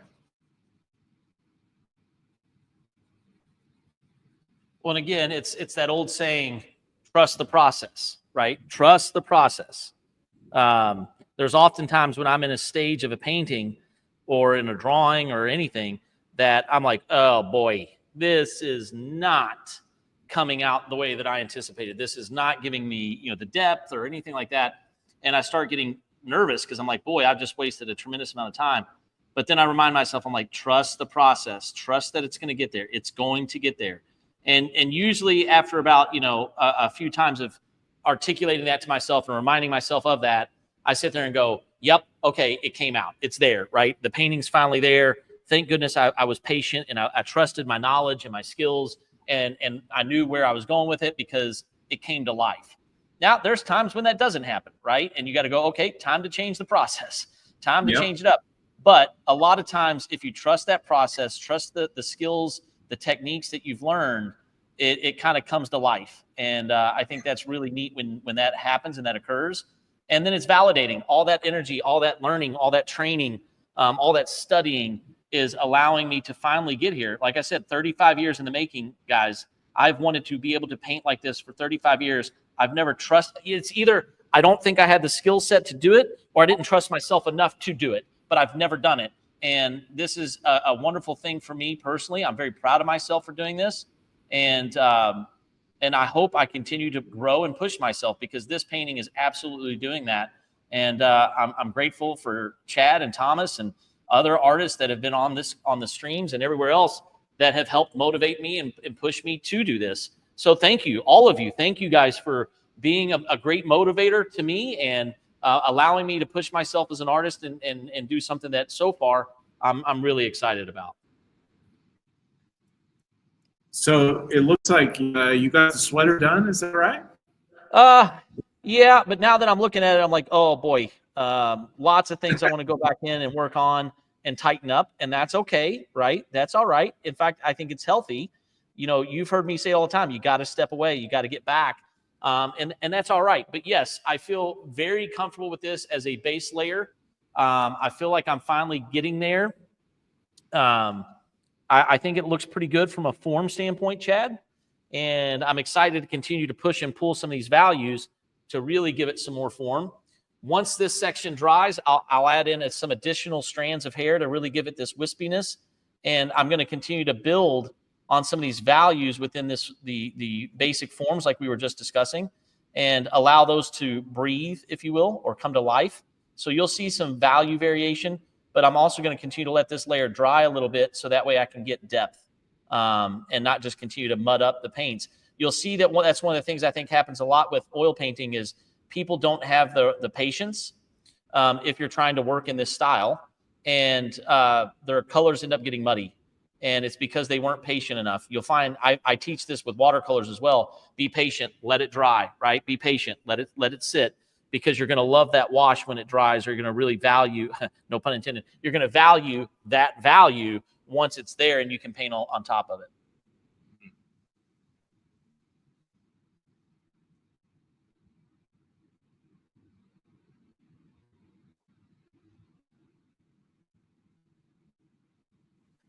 Ellie, are you working on anything? You got any artwork that you're working on? What do you got? I think, if I remember correctly, you picked up some new markers, I think. So if you've done anything with the markers, if you're still watching us, I'd love to know what you're working on. I'd love to be able to share it with everybody and give them an insight as to the artwork that you're going with.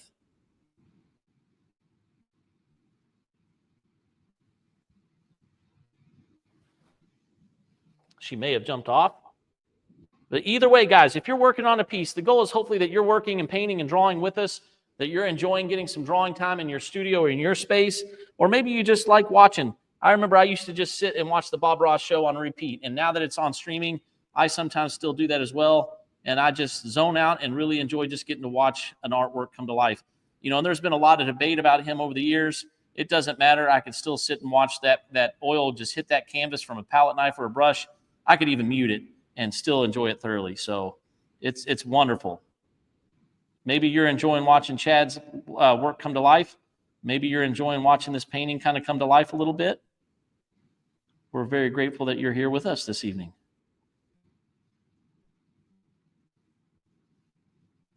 So here's my second philosophical question of the night. You're welcome. Yes, thank you. I love it. What is, and this could be from this past 8-week course, or it could be currently, what is something that you've learned as an artist, or you personally, as a result of teaching others? Oh boy, oh my gosh, there's so much. Dang, that's a really good one.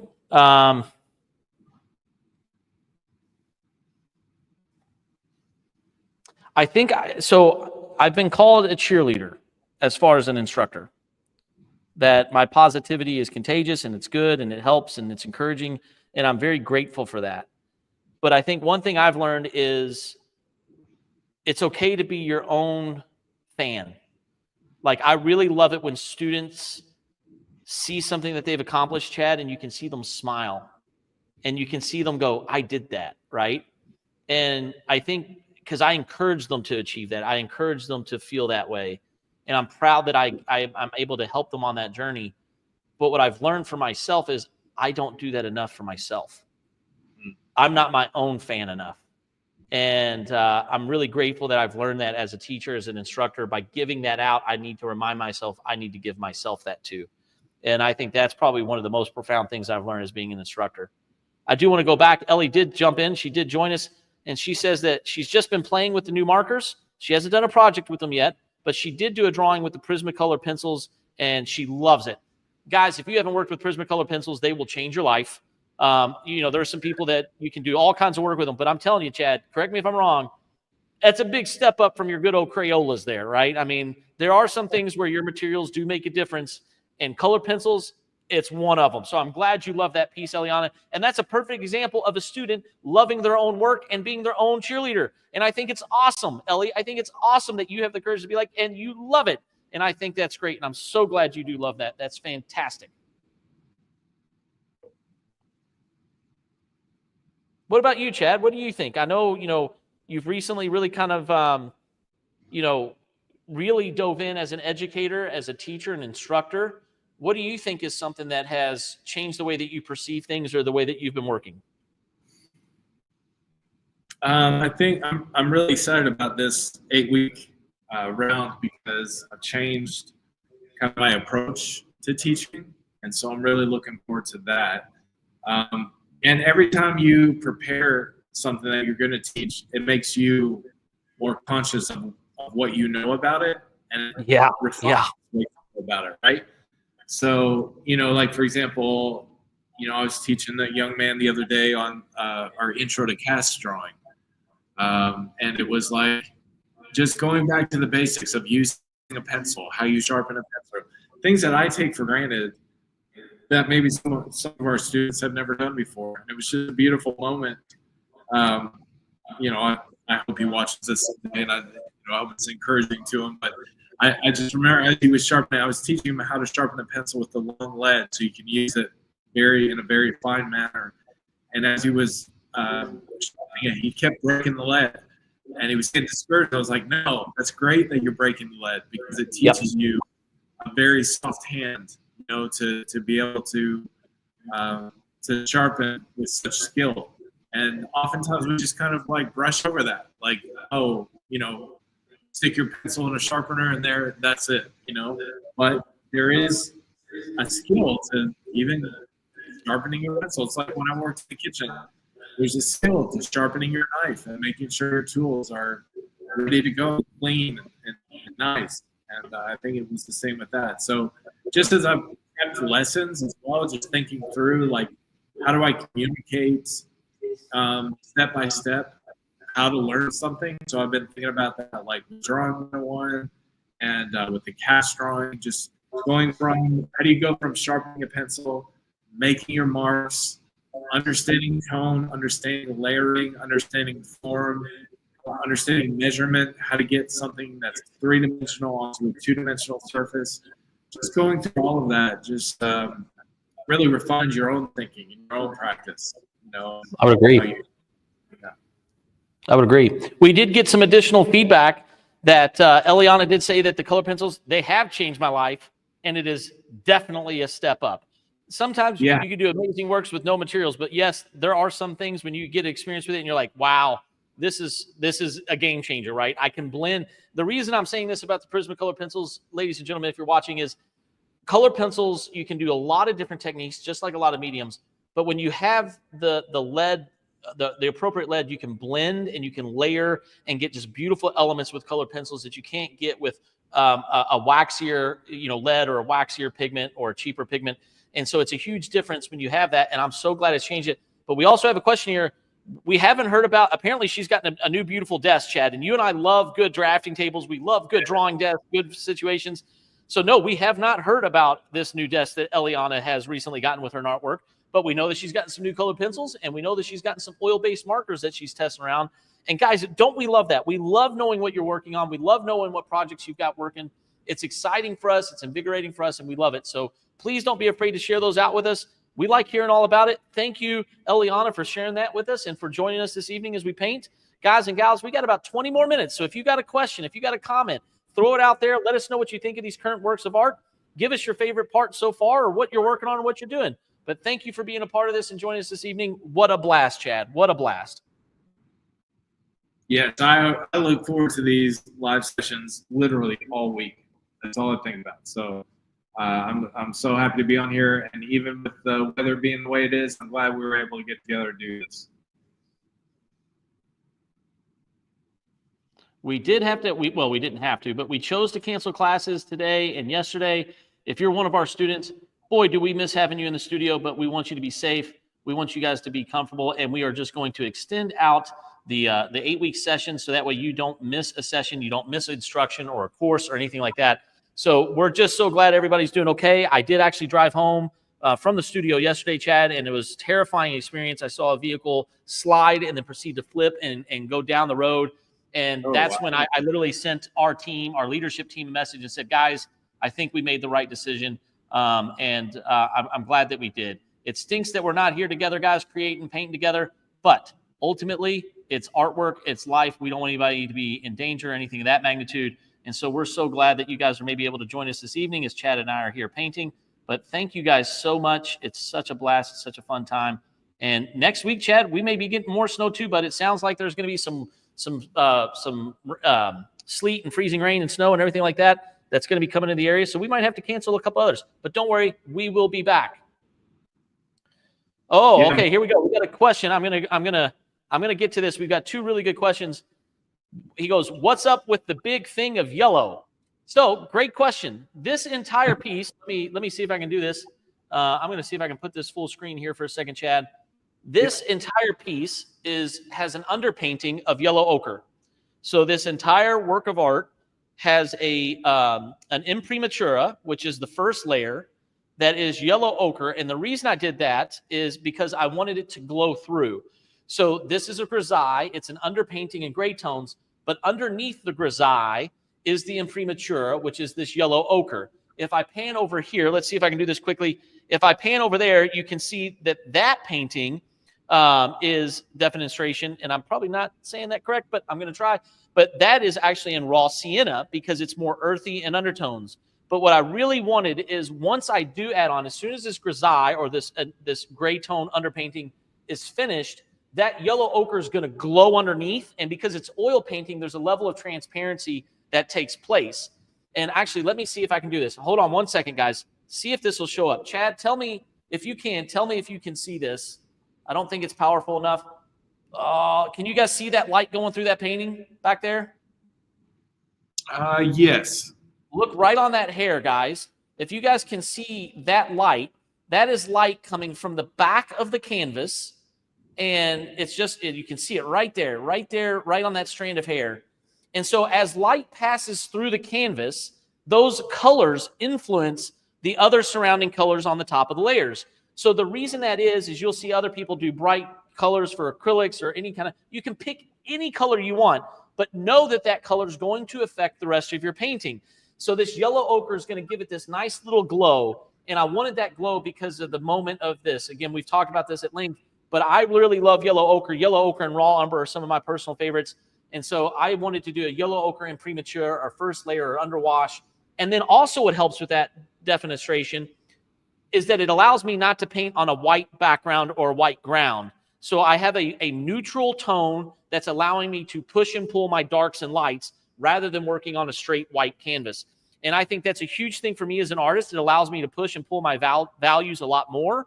And that's why I end up doing those, because it's not just starting from a blank canvas. It makes my white seem more white and my dark seem more dark. Hopefully that answers your question. Again, if you want to look up that word, it's imprimatura, and it is from the Italian Renaissance. It's a base layer. Some people will just say it's an undercoating or an underwash or a base wash, things of that nature, but that's where there is. He goes, is there, we got another question, Chad. This is probably for both of us here. Is there a minimum amount of time to sit and work on your art? Is there a minimum amount of time? Or do you just kind of dive in and get what you can? What do you think, Chad? That is a great question. Very difficult to answer because it depends on what you're going for, right? So, does he mean, or she, whoever asked the question, do they mean like per day, or do they mean like per lifetime, or do they mean for the what does that exactly mean? So, for example, if you're thinking in terms of like a daily practice, is there a minimum amount? Well, there's not really a minimum amount, but you've got to think in terms of what are you trying to accomplish? So if you're trying to become a hyper realistic artist, for example, well, if you only spend 5 minutes a day, you're not going to get to the same level that if you spent an hour a day or 2 hours or 6 hours, whatever. So it just goes back to what your personal goal is. If you're trying to learn how to draw animals, for example, well, it could be enough to spend 15 minutes a day just studying animals, drawing animal feet, drawing animal muscles, draw the skeleton, do gesture drawings of animals. And that could be enough. It's really based on your personal preference and your personal goals, I think. Well, I think, for me, that's a great question because obviously, running the academy and doing everything else, with a comic or a cartoon, Chad, I can sit down for a good 20, 30 minutes and feel like I got something out, right? I can get a nice quick sketch out, a layout done of it, a thumbnail done of it, and feel like I've accomplished something in that time of window. But like with a painting like this, especially because I'm mixing my pigments and I'm mixing my colors, if I don't, I feel like I need at least a good 30 minutes to sit down and feel like I'm getting enough done. If that's kind of the route that question's going from TNBC Pastor Brian, I think that, there is sometimes, to Chad's point about what am I working on? What am I trying to accomplish? And if I know I've only got 10 minutes, I'm not jumping in and starting at the oil painting, right? It's kind of like playing some video games for me. If I know that I only have 30 minutes, I'm jumping in a round of Call of Duty or Battlefield and I'm playing a couple of rounds here or there, right, Chad? And I'm jumping out. Or if I'm really getting an hour or so of time, I'm going to play some of my Legend of Zelda or Final Fantasy or something like that because I actually get to, dive into the story and dive into the world and be a part of it. So it's kind of that approach for me, TNBC Pastor Brian. It's one of those things where I think it just determines, as Chad said, what is the goal? What am I trying to accomplish, right? Yeah, I think, for example, so I'm working on a pastel drawing of a city street, and I kept looking at it out in my garage. I go out, if I'm going out to get something out of the garage, I look at it for a few minutes and I'll, go back inside or whatever. And I kept looking at a few things where I was like, I just want to fix this. I just want to fix that. It'll only take a few minutes. But I also know, like, if I'm going to commit myself to doing an artwork, I'm usually going to dive in. It's usually going to be an hour, maybe 2 hours, maybe 3, whatever. It's going to be some time. It's going to be an investment of thought. And so for me, it's very difficult to just do art for like 5 or 10 minutes. But for today, I had 30 minutes at the house that I had nothing to do. And I thought, you know what, I'll go out and I'll work on one of those small little things. So that's what I did. I went out and I worked on this little part that I needed to blend and add some extra color in it, whatever. So I worked on that for 30 minutes and I got what I needed to do. But I also knew I was coming in here and I was going to draw for 2 hours. So I kind of balanced it out where I was like, I try personally to draw every day. I try to draw at least an hour or two every day. So I knew that I had that time blocked off already. So I didn't feel the pressure to draw, for the rest of the day. I've got a wife and 4 kids and other things going on. So I had to make sure that stuff was taken care of. And so it's just a balance of where you are in your personal life, what your goals are for art, and just to realize, like anything else, the more practice you put in on something, the better you'll probably get over time. So, you've got to kind of figure out what does that look like for you. Great answer. Guys, if you're enjoying the content, please give us a like, subscribe, a share. It helps us reach more people, and it's encouraging and motivating. So make sure you give us a follow. If you're following us on Twitch, give us a follow on Twitch, YouTube. Check out our channel. We release a lot of different videos, doing a lot of different stuff. And as we continue to grow, we're going to continue to add a lot of different things. Hopefully get some additional artists in here, get our co-founder Thomas in here, get some friends, some different artists of different skill levels and different backgrounds, different projects, and just really just have a good time talking about techniques and art all around. So give us a follow, give us a share. We really appreciate all the feedback, all the comments. Everybody has just been absolutely amazing, and we're so honored, so blessed, and so lucky to just get to do this.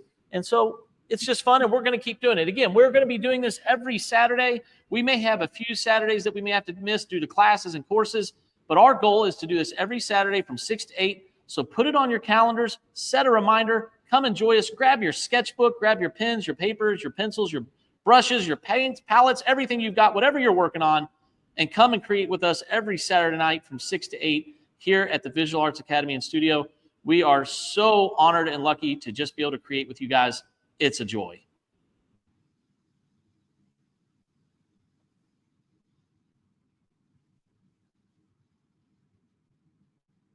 And I've forgotten how much I don't like doing strands of hair, Chad.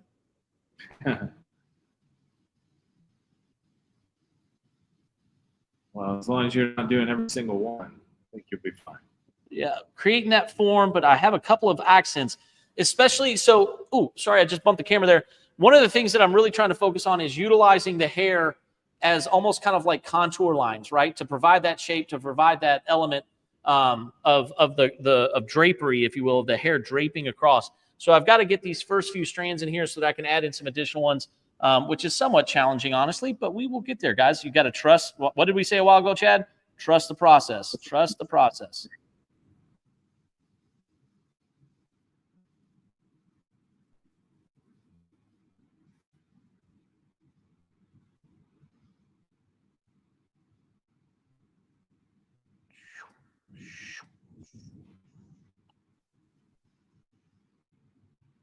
If you've ever taken one of our 2-hour exploration sessions, you'll know that I'm crazy. I like making sounds when a brush works. You can tell the difference when a brush is working and when it's not. You can hear the you get all those beautiful sounds. Then it's amazing because you go, oh, now I'm getting it. Now I'm getting that texture. Now I'm getting that stroke. It's awesome when the brush works for you.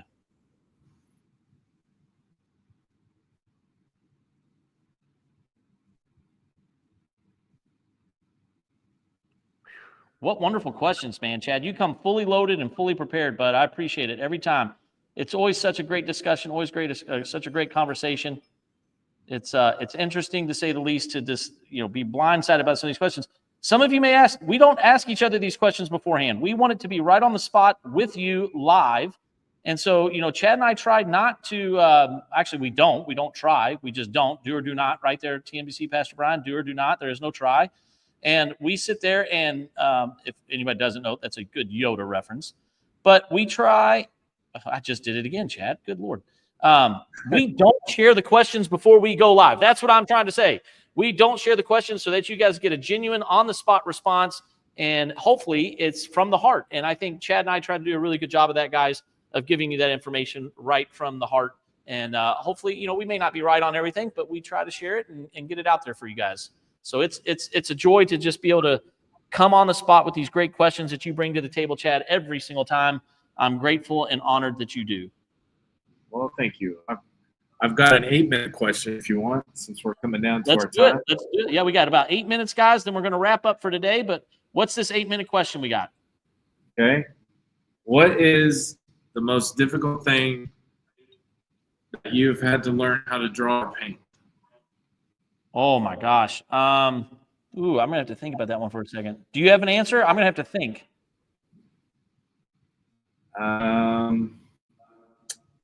Well, I'm gonna say. I think I know. Okay, you go. I think I know too, but you go ahead. So for me, I think it's human eyes, and we've alluded to this in the past. To me, the hardest thing to draw or paint is human eyes, and not from a technical standpoint. Let me be clear on this. We've been trained. I know that you and I have been trained. Other artists are trained. You can draw an eye. You can paint an eye, right, Chad? We can break it down into the simple forms. We can create the planes. We can shade and crosshatch and hatch, and we can do all the spherical things. Really create three-dimensional chiaroscuro and shading. But to capture the essence of a human being in their eyes, that's what I'm referencing. I think that is the hardest thing to achieve for me, because there's so much depth, there's so much personality in the way that people look at it. And we as humans, we look at eyes more than anything else, right? Whether they're our own eyes or the people around us eyes, we look at eyes typically more than anything else.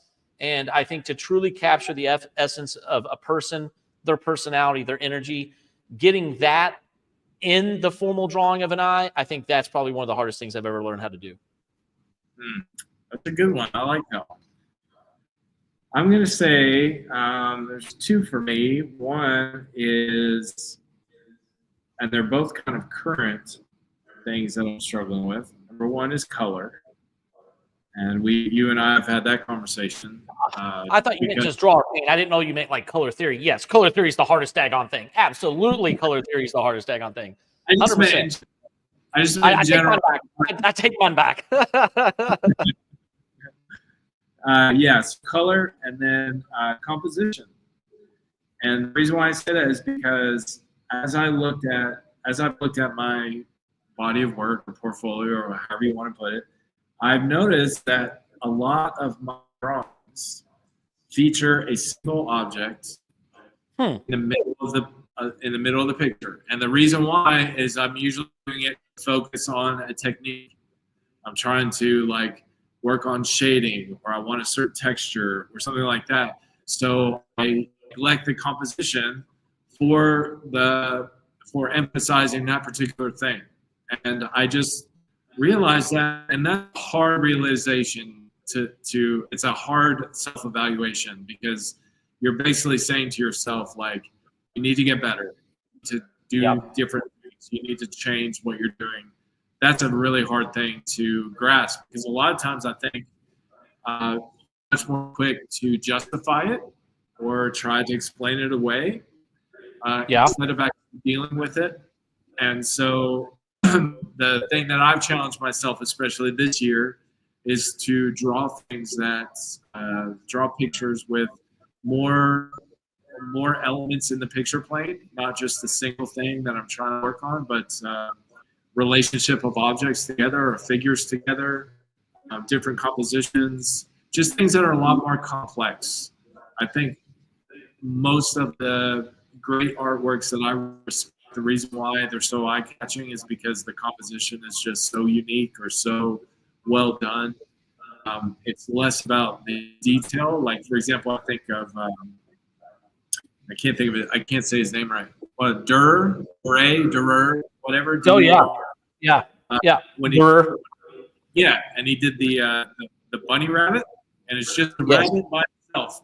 That's beautiful because you really see the technique that he used in doing the fur and all that kind of stuff. A lot of my stuff is not on that same level. It's that same kind of thing where it's just one thing in the center of the picture. And and so I think there's a place for that, but you can't let all your artwork be that same thing. So for me, composition is something I'm intentionally trying to work on here with the artwork I'm working on. I love it. I love it. Well, ladies and gentlemen, we're coming up on the last couple of minutes here. If you've got maybe one or two more comments, throw them out there. We're here for it. We're so excited. Again, we're going to be back hopefully next Saturday. Now, I do have an exploration painting session, Chad, so we may have to do this one a little bit differently, go live a little bit earlier, a little bit later, or maybe on a different day or something of that magnitude. But don't you worry, guys. We will get a piece out to you guys. We'll get a 2-hour painting session. So make sure you come back next week, ladies and gentlemen, with your own artwork. We want to see and hear what you're talking about. We want to know what you're working on, what you're passionate about. We love talking about art history, techniques, theory. We go on all kinds of tangents, and we're so glad you're here for it. We're so glad that you're a part of it. Chad, anything you want to close us out with today? But everything else, ladies and gentlemen, we hope you have a wonderful week, and we can't wait to see you next time here at the Visual Arts Academy and Studio. What do you got for us, Chad? No, I feel like I've burnt myself out on all the questions. Oh, yeah, you were brilliant today on these questions. That's fantastic. Well, then I'll go ahead and close this out. Oh, go ahead. I was going to say I don't have anything profound to add other than I'm always thankful for these times. I love spending the time with you. I love spending the time with the people that are watching and answering the questions, and I just love it. So thank you all very much for that. Absolutely. Thank you guys for all the love and support. Again, we're the Visual Arts Academy and Studio. We will see you next time. Sounds good.